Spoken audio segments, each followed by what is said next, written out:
Good afternoon बच्चों। Amit sir from concept and clarity. और इस बार अमित सर जो है अकाउंट्स की क्लासेस नहीं ले रहे हैं यहाँ पर। अमित सर जो है आपको 12th क्लास की बिजनेस स्टडीज़ की एक चैप्टर पढ़ाएंगे and that is called what, financial management. ये चैप्टर शुरू करने के पीछे का रीज़न क्या है मैं आपको बताऊँ। एक छोटा सा पीछे मैं आपको ले जाता हूँ। एक्चुअली में मुझे समझ में आया कि ना 9 जुलाई को बच्चों का पेपर है बिजनेस स्टडीज़ का। ऑन एन एवरेज हमारे पास 25 डेज है बच्चों। तो 25 डेज के अंदर मैं अपने बच्चों में क्या वैल्यू एडिशन कर सकता हूँ, ये मैंने सोचा। अकाउंट्स का तो शुरू हो गया, तो सोचा कि बिजनेस स्टडीज़ का शुरू करना है।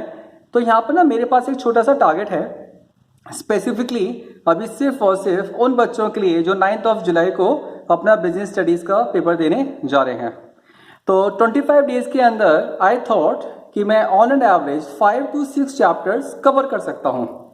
और ये जो कवरेज होगा आउट ऑफ 80 मार्क्स 40 मार्क्स का होगा, 50% कवरेज होगा। हम उससे ज़्यादा भी कर सकते हैं।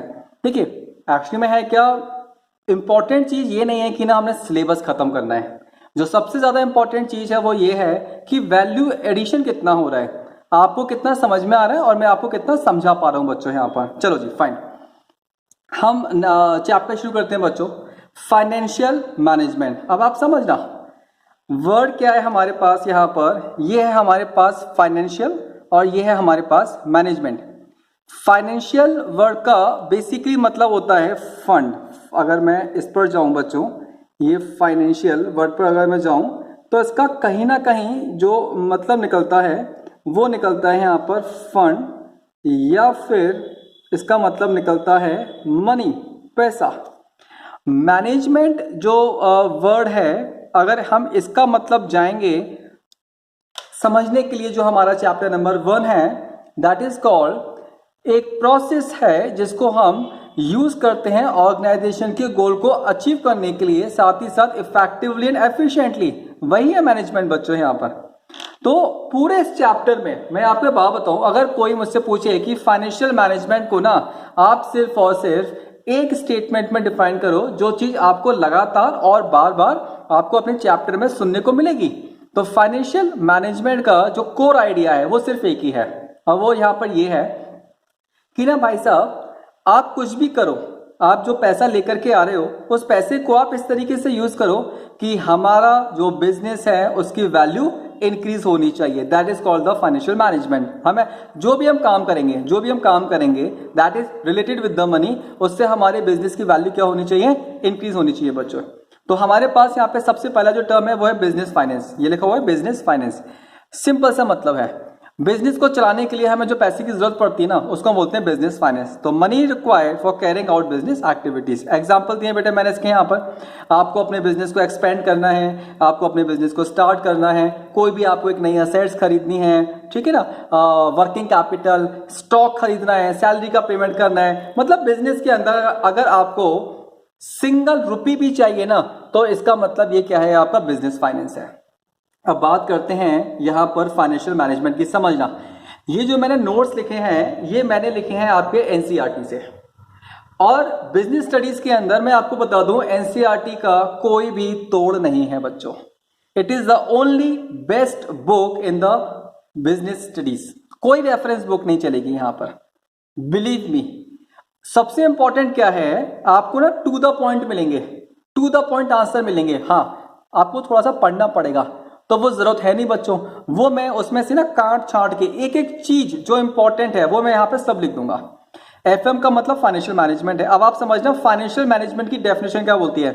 Financial management is concern with optimal procurement. एक वर्ड आया बेटा यहां पर, और क्या वर्ड आया हमारे पास, ये ऑप्टिमल प्रोक्योरमेंट। ये वर्ड आ गया ऑप्टिमल प्रोक्योरमेंट, ये एक इंपॉर्टेंट वर्ड है। As well as uses of finance, मतलब अगर आपको फाइनेंशियल मैनेजमेंट की डेफिनेशन देनी है तो आपको यहां पर दो चीजें को लिखना बहुत जरूरी है, optimal procurement and uses of finance. ये जो वर्ड है ना प्रोक्योरमेंट, इसका मतलब क्या होता है, इसका मतलब होता है अवेलेबिलिटी। अवेलेबिलिटी इसका मतलब क्या है यहां पर कि भाई साहब जब आप अपना बिजनेस शुरू कर रहे हो या आप अपना बिजनेस कर रहे हो और आपको जो पैसा चाहिए तो प्रोक्योरमेंट का मतलब होता है उस पैसे को अरेंज करके लेकर के आना बिजनेस में। एक काम तो ये हो गया कि भाई साहब पैसा लेकर के आना है, और दूसरा काम क्या हो गया, यूजेस ऑफ दैट फाइनेंस, उस पैसे को यूज करना।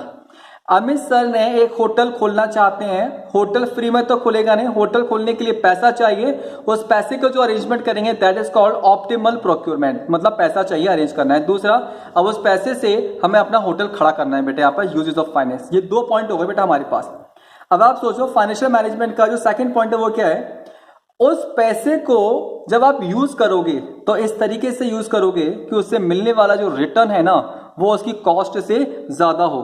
तो मैं इसको कैसे लिखता हूं बेटा, यहां पर ROI, return on investment must exceed cost of fund, cost of fund. समझना, मैंने मार्केट से बोरो किए हैं 10 लाख रुपए 10% के रेट ऑफ इंटरेस्ट पर, और मुझे उसको अपने बिजनेस में लगाना है। उसको मैं बिजनेस में इस तरीके से लगाऊंगा कि मुझे वहां से जो रिटर्न मिले ना वो 10% से ज्यादा मिले, भले ही 11% मिले लेकिन कम से कम 10% से ज्यादा तो मिले, तो पैसा लेने का फायदा है, बिजनेस करने का फायदा अदरवाइज नहीं है। तो फाइनेंशियल मैनेजमेंट की डेफिनेशन में हमने 2 पॉइंट पढ़े हैं। एक तो जो पहला पॉइंट है उसमें है ऑप्टिमल प्रोक्योरमेंट, और दूसरा यूजेस ऑफ फाइनेंस, और जो सेकंड पॉइंट है उसमें क्या लिखा है, रिटर्न ऑन इन्वेस्टमेंट जो है आपका ज्यादा होना चाहिए कॉस्ट से बच्चों यहाँ पर। अब एक और चीज है भाई साहब यहाँ पर, ये रोल ऑफ फाइनेंशियल मैनेजमेंट, इसका मतलब क्या है, इसका मतलब ये है बच्चों यहाँ पर, ये मैं आपको बताता हूँ। ये जो इंसान है ये आपके अमित सर हैं यहाँ पर, ये अमित सर हैं यहाँ पर, और बेसिकली ये कौन है, ये है आपके फाइनेंस मैनेजर, फाइनेंस मैनेजर किसी एक कंपनी के अंदर। अब यहाँ पर जो फाइनेंस मैनेजर है उसका जो मेन काम है वो हम पहले पढ़ चुके हैं बेटा कि भाई साहब वो पैसे का डिसीजन लेना है। अब ये फाइनेंस मैनेजर ने सोचा कि एक मेरे पास 10 होटल हैं, मुझे 2 होटल और खरीदने हैं, मुझे 2 होटल और खरीदने हैं, ठीक है ना। तो मैंने यहाँ पे लिखा परचेज 2 मोर होटल्स को हमने बोल दिया असेट्स, 2 असेट्स और परचेज करनी है। जब मैंने सोचा ना कि 2 असेट्स और परचेज करनी है तो इनका परचेज करने की वजह से या फिर अमित सर का डिसीजन लेने की वजह से मेरे बिजनेस के ऊपर क्या क्या फर्क पड़ेगा वो हम पढ़ेंगे, रोल ऑफ फाइनेंशियल मैनेजमेंट या रोल ऑफ फाइनेंशियल मैनेजर बेटा यहाँ पर, ठीक है। तो देखो पहला पॉइंट मैंने क्या लिखा है यहाँ पर, ये समझना, financial management has direct effect, financial management has direct effect, सीधे डायरेक्ट इफेक्ट आएगा, किस चीज पर डायरेक्ट इफेक्ट आएगा, फाइनेंशियल हेल्थ ऑफ बिजनेस। मतलब पता है क्या इसका यहाँ पर, अगर मैंने कोई सही डिसीजन लिया तो मेरा बिजनेस दौड़ेगा, और अगर मैंने खराब डिसीजन लिया तो मेरा बिजनेस लॉस में चला जाएगा। तो डायरेक्ट इफेक्ट हो गया मेरे बिजनेस के ऊपर। एक और बहुत बढ़िया चीज लिखी मैंने यहाँ पर, एज अ फाइनेंस मैनेजर मैं जो भी डिसीजन लूंगा उसका असर मेरे पूरे बिजनेस पर पड़ेगा।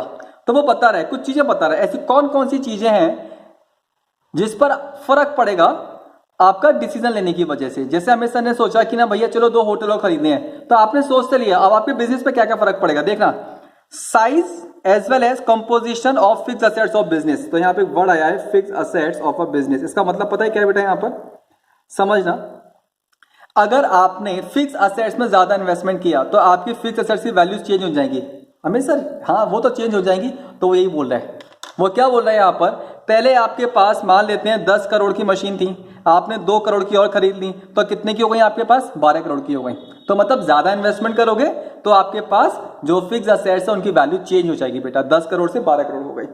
इसके बाद है कॉम्पोजिशन ऑफ करंट असेट्स। अब आप एक और चीज याद रखना हमेशा, जो आपका फिक्स असेट्स है और जो आपका करंट असेट्स है ये दोनों साथ साथ चलेंगे बेटा हर हाल में, क्योंकि एक रीजन है, अगर मैंने एक नई मशीन खरीदी है शूज बनाने के लिए बेटा, तो उसको सजाने के लिए तो रखी नहीं है, उससे तो हम जूते बनाएंगे बेटा, वहां पर शूज बनाएंगे, शूज का प्रोडक्शन करेंगे। तो शूज का प्रोडक्शन करने के लिए आपको लेदर भी चाहिए होगा, ठीक है। लेदर को हम लोग बोलते हैं स्टॉक, और जो स्टॉक आता है वो आता है आपका असेट्स के अंदर। मतलब अगर आपने फिक्स्ड